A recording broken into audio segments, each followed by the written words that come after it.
What's up everyone, welcome to this video.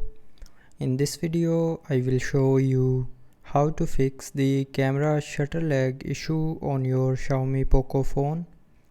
So to fix this issue, first of all open camera. Now tap on this drop down arrow and then tap on settings icon. Now here in camera settings, scroll down to the end and tap on restore default settings and then tap on OK. Now after resetting the camera settings back to default, the camera shutter lag issue will be fixed. But if you are still facing the issue, then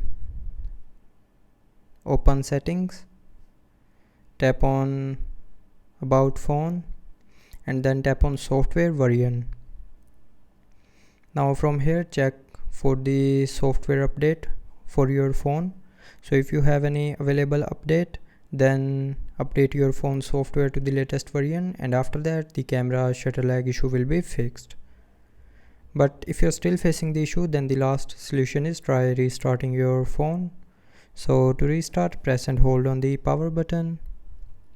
Now swipe down this circle, and when the circle gets green, then you can lift up your finger to restart your phone. Now after restarting your phone, the camera shutter lag issue will be 100% fixed. So that's how you can fix the camera shutter lag issue on your Xiaomi POCO phone. So I hope you liked the video. Thanks for watching.